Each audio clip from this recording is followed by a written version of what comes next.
Hello students, 11th Commerce, Organization of Commerce and Management. Last few lectures started chapter number 4, Forms of Business Organization. Private sector organization मध्ये 5 वेगवेगळे business organisation किंवा businesses येतात. त्यामध्ये first होता sole trading concern, single पर्सनचा business. त्यानंतर second number आहे partnership firm. त्यानंतर थर्ड आहे joint Hindu family business. Fourth आहे कोऑपरेटिव्ह सोसायटी आणि फिफ्थ आहे जॉइंट स्टॉक कंपनी.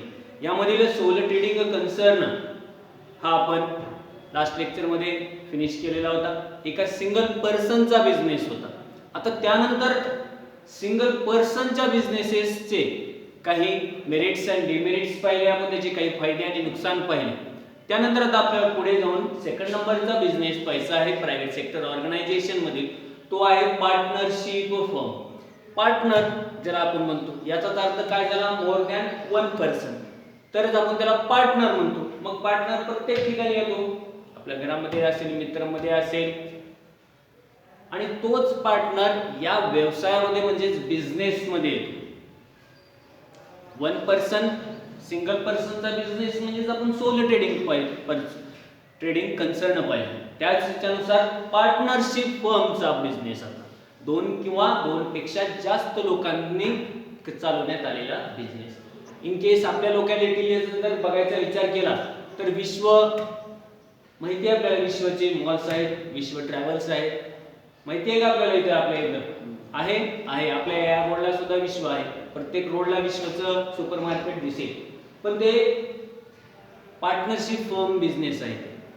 जर माहिती नसेल मे बी तुम्हाला लोकांना, त्यामध्ये 7 पार्टनर्स आहेत आणि एक ऍक्टिव्ह पार्टनर आहे. म्हणजे एक व्यक्ती तो सगळं काही बिझनेस ऑर्गनायझेशन म्हणजेच तो बिझनेस, त्यांचं एम्पायर, विश्व, हे सर्व काही पाहतो तो एकटा. आणि बाकी सगळे स्लीपिंग पार्टनर आहेत. याचाच अर्थ फायनान्स प्रोव्हाइड करतात फक्त, आणि इयरली जे काही बॅलन्स शीट आहे त्यानुसार प्रॉफिट असेल लॉस असेल ते डिवाइड करून घेतात. त्याच याच्यानुसार आता पार्टनरशिप म्हणजे आपल्याला पार्टनर लक्षात आलेला आहे. एक आणखीन एक व्यक्ती मिळून 2 व्यक्ती एकत्रित येऊन जो व्यवसाय चालवला जातो, ज्याला असं आपण पार्टनरशिप फर्म म्हणलं जातं. त्या संदर्भातील नेमकी व्याख्या, त्याचे काय कशासाठी एस्टॅब्लिशमेंट झालेलं आहे, किंवा जे सोल ट्रेडिंग कन्सर्न मध्ये एकटाच पर्सनला जे काही लिमिटेशन्स होते कॅपिटलचे, त्याचबरोबर मॅनेजरियल वर्क करण्यासाठीच्या ज्या काही लिमिटेशन्स होत्या त्या लिमिटेशनच्या पार करून बियॉन्ड करून त्यावरतीचे बिझनेस डेव्हलप करण्यासाठीचा हा पार्टनरशिप हा नंतर आलेला. एकट्या व्यक्तीवरतीचे जे काही लिमिटेशन्स होते ते परत जे सगळे काही कॅन्सल करून पुढे जाण्यासाठी हा पार्टनरशिप बिझनेस सुरू करतात. त्या संदर्भातील आपण आता इन्फॉर्मेशन पाहूयात. नेमकी partnership is an important component of private sector organization. काय आहे? इम्पॉर्टंट कंपोनेंट आहे, महत्वाचा पार्ट आहे पार्टनरशिप या प्रायव्हेट सेक्टर ऑर्गनायझेशन मध्ये. महत्वपूर्ण भाग आहे partnership. Partnership form of organization involved because of limitations on capital raising capacity and managerial ability of property concern.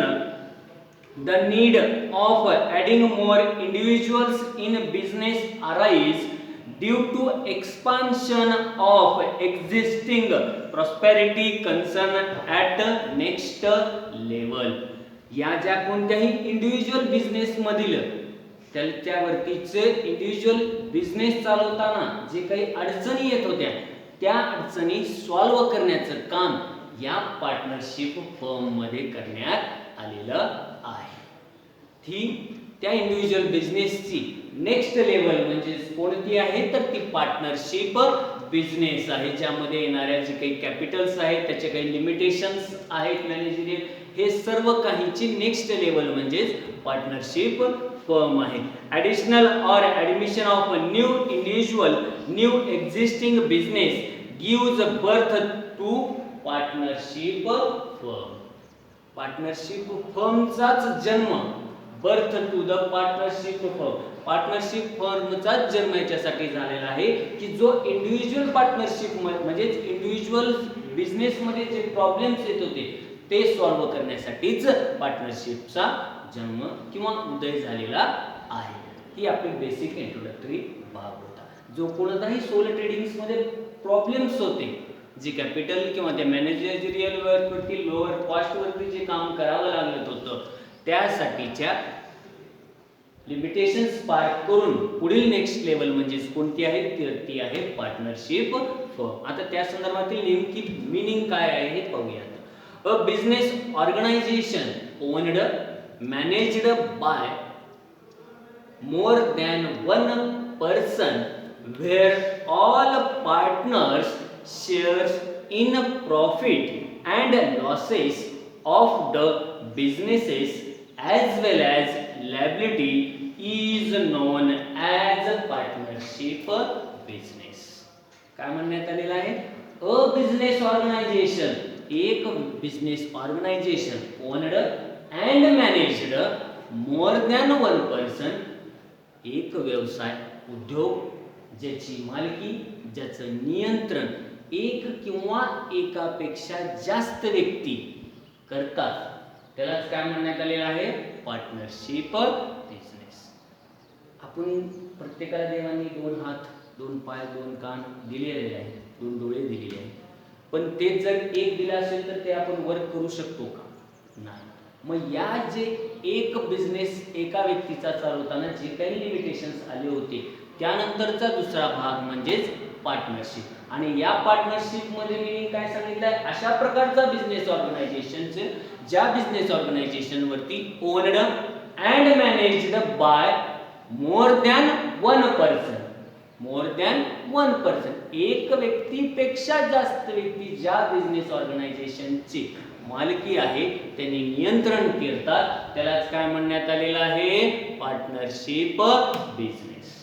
परत एक वेळेस, a business organisation owned and managed by more than one person where all partners sharing profit and losses.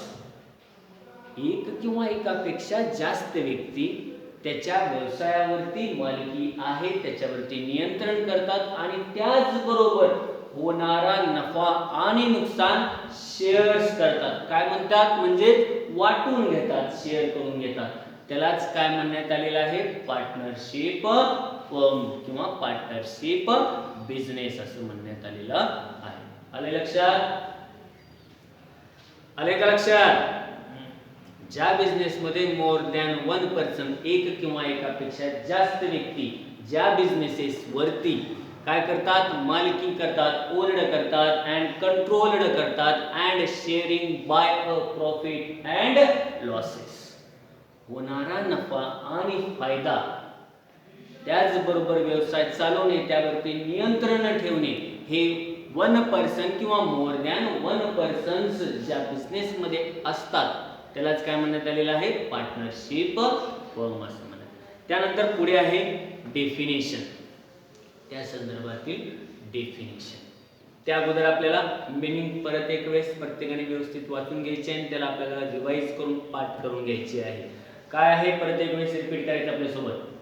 A business organisation owned managed किंवा owned and managed by more than one person where all partners sharing by profit and losses of the business as well as liability is known as partnership business.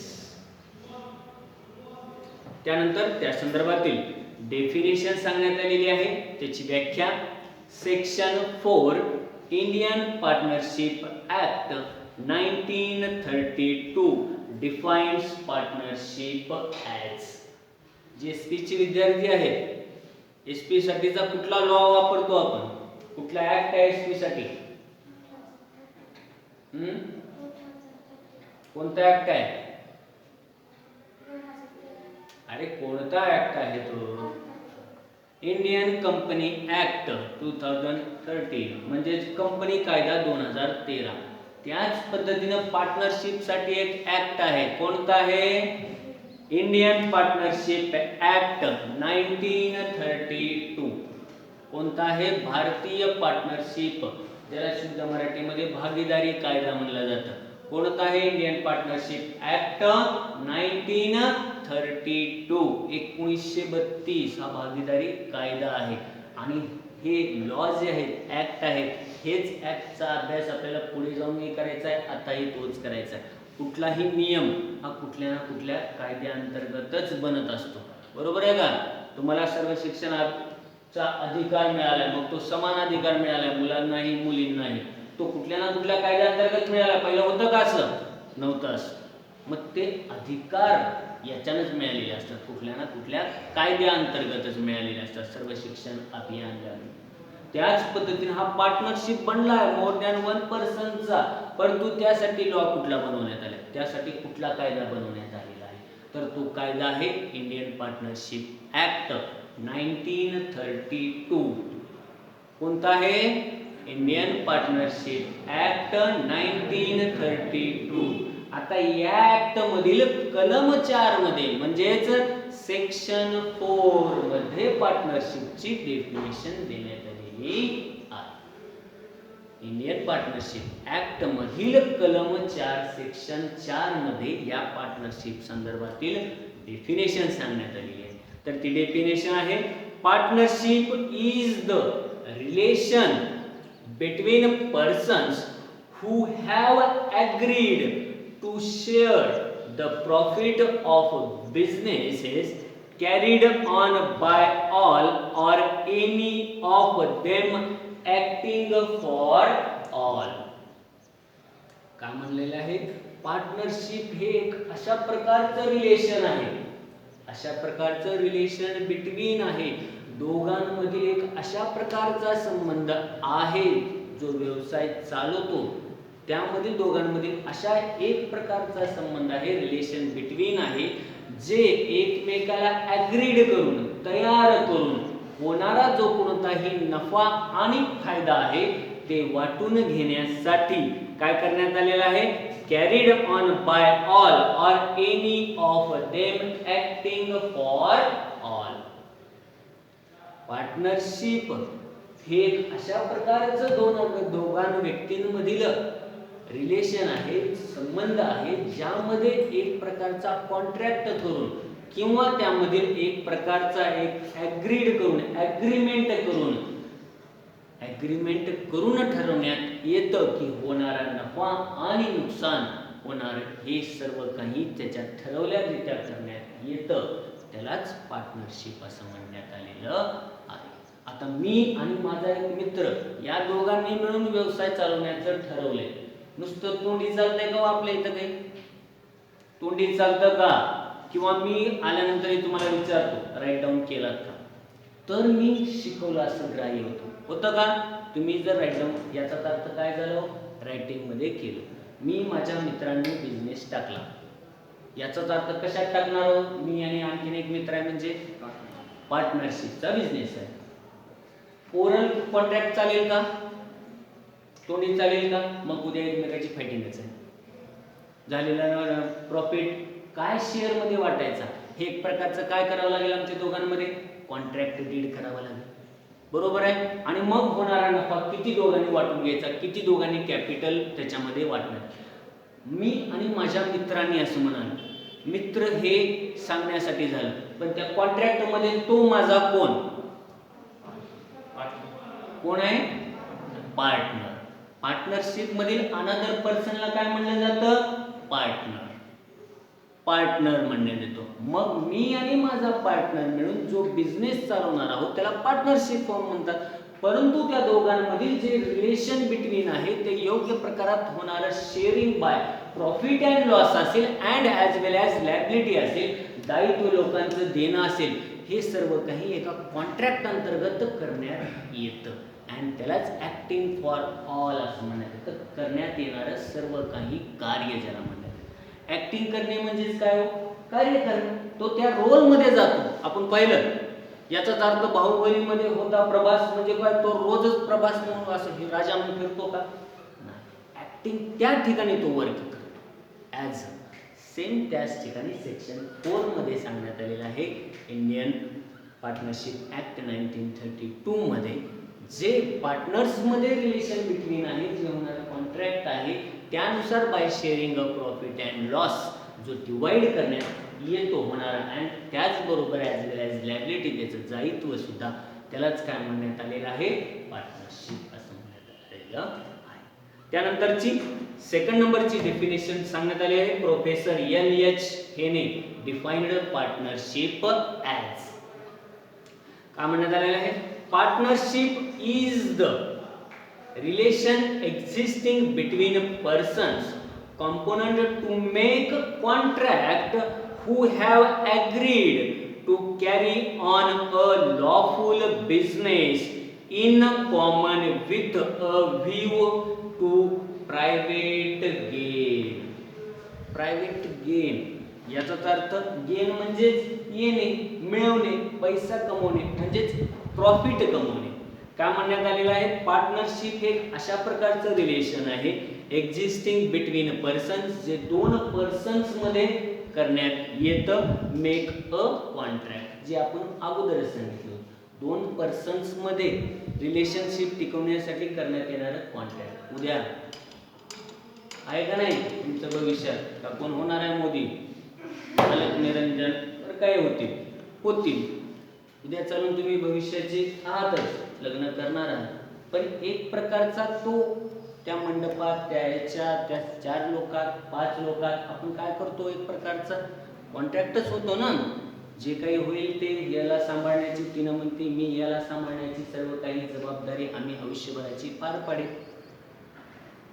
तो लिखित नसतो पण पत्रिका तरी असते त्यावरच आपण ॲग्रीड तयार होतो. जे काही रूल्स असतील ते बाजूला ते लागू होतात का नाही तुम्हाला इमिजिएट लागू होतात. तुम्ही एकमेकाच्या हातात गळ्यात असेल हार असेल इकडे कबूल म्हणणं असेल जे काही त्या रिलेशन नुसार असेल ते असेल परंतु त्यानंतर तिथून तुम्हाला सगळे लॉज लागू होतात का नाही होतात. हजबंड अँड वाईफ यस लागू होतात 100% त्याच पद्धतीने लागू होतात. मग ते कुठेही करू मंदिरात करू ना कुठेही करू पण त्याचनुसार जो कोणताही आपल्यासोबतच्या पार्टनर सोबत जो कोणताही कॉन्ट्रॅक्ट करण्यात येतो त्यामध्ये त्या दोघांमधील जे रिलेशनशिप बिटवीन तयार होतं मग ते होणाऱ्या प्रॉफिट अँड लॉस असेल ॲज वेल ॲज लॅबिलिटी सोबत असेल त्यालाच काय म्हणण्यात आलेलं आहे पार्टनरशिप असेल. याच्यातील 3 महत्त्वाच्या गोष्टी आपल्या लक्षात घ्यायच्या. आपल्यासोबत जो बिझनेस करतो त्याला काय म्हणलं जातं पार्टनर्स असं म्हणलं जातं. त्याचबरोबर या दोन म्हणजे पार्टनर आणि अनदर पर्सन आहे या दोघांच्या बिझनेसला काय म्हणण्यात येतं पार्टनरशिप फर्म असं म्हणण्यात येतं. आणि त्या दोघांमधील करण्यात येणाऱ्या ज्या कोणत्याही ॲग्रीमेंट असेल कॉन्ट्रॅक्ट असेल त्याला काय म्हणण्यात येतं पार्टनरशिप ॲग्रीमेंट किंवा पार्टनरशिप डीड असं म्हणण्यात येतं. DEED पार्टनरशिप डीड असं म्हणण्यात येतं. आपल्याला याच्यावरनं पार्टनरशिप वरनं तर लक्षात आलं की मोर दॅन 1 पर्सन्स ते involve into the business त्याला पार्टनरशिप असं म्हणण्यात येतं. परंतु या ह्याच्यामध्ये आपल्याला महत्त्वपूर्ण 4 कन्सेप्ट लक्षात आला. जो अनदर पर्सन आहे त्याला काय म्हणण्यात येतं पार्टनर असं म्हणण्यात येतं. त्या अनदर पर्सन आणि त्या पर्सन्स मध्ये जो कोणताही बिझनेस चालवला जातो त्याला काय म्हणण्यात येतं पार्टनरशिप फर्म. आणि ते दोघंही ज्यावरनं प्रॉफिट अँड लॉस अँड त्याचबरोबर ॲज वेल ॲज लॅबिलिटी यासाठी एकत्रितरित्या वर्क करण्याचं जे कॉन्ट्रॅक्ट करण्यात येतं त्यालाच काय म्हणण्यात येतं partnership agreement and deed DEED दोघांतील एक करार हे या ठिकाणी आले लक्षात. तर आपल्याला त्यावरतीची मिनिंग पाठ करून घ्यायची आहे आता नेमकी कोणती